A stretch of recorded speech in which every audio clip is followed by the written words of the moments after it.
I'd like to start with what's new today, and this is Tuesday. First of all, the freezing rain looks like it's a little farther south in the forecast, a little farther south of I-10. More ice is possible, more freezing rain possible early on Sunday, and what hasn't changed is the dangerous impacts for us. And so already we have a winter storm watch that's in effect. Starts Friday at noon, goes all the way through Sunday morning for Oklahoma, parts of Arkansas, all the way out to Louisiana, and then also North Texas, where this area could see anywhere from 2 inches all the way to nearly 2 feet of snow coming down. So big impacts here, travel impacts for the northeastern part of our state. The message for us is I really want you to take this forecast serious, because pipes, they could burst, especially we're heading into hard freeze territory. Make sure you get this done before noon on Friday. In the afternoon and the evening, that Arctic front is going to blast through, and it's really tough to do once it gets cold. The weekend, consider staying put, really depending on what the forecast looks like. And so I want to get to that forecast and how it looks again for Tuesday. And so what we're seeing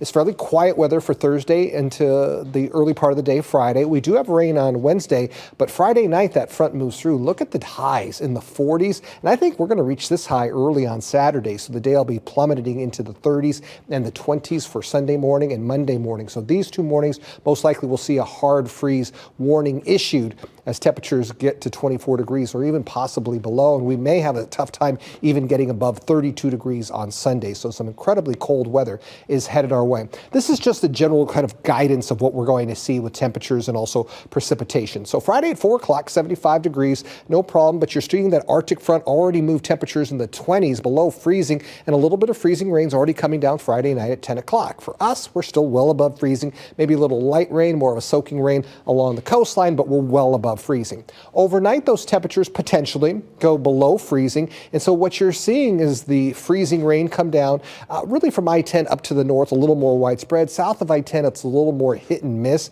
so the accumulations are going to be much smaller, but you're seeing temperatures below freezing here and also in the mid-20s up to the north. This is early on Saturday. Saturday pausing it at 9 o'clock. You're mainly seeing the track just off to the northeast of Houston. So the farther southeast you are, the better chance you have of getting a very light precipitation or a light freezing rain if you are at freezing, for example, like Anahuac. But you have this all the way through Saturday at noon. This is as far out as this particular model goes. Tomorrow I'll show you what this looks like through Sunday at noon. And the big problem, you're going to see this if you watch the national news, is how this is going to affect the southeastern United States. There's a wide area that's going to see accumulating ice on the roads.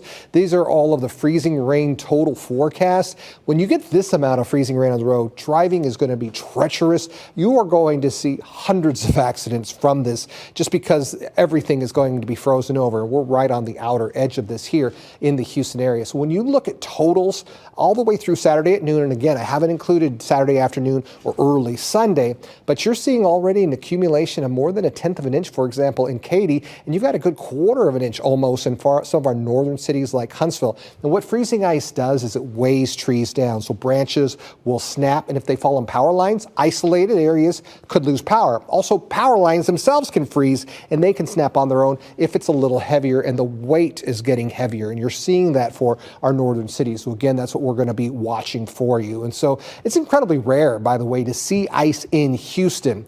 To the last time we had freezing rain, and snow is a lot more common actually, but the last time we had freezing rain in Houston, you have to go all the way back to March of 2014. We had widespread freezing rain, widespread power outages this time. January 2014, we had 1/10 of an inch of freezing rain. The last time we had an ice storm warning for Houston was January of 2007. Most likely we don't have that, but I'll continue to watch this for you to see if this forecast gets any worse or remains a little more consistent. But I want to end with this, what to expect this weekend. Freezing rain equals car accidents, just because you're going to have just that slick sheen. You're going to lose control of the car if you're going out, and you'll hit the car in front of you or someone behind you hits you.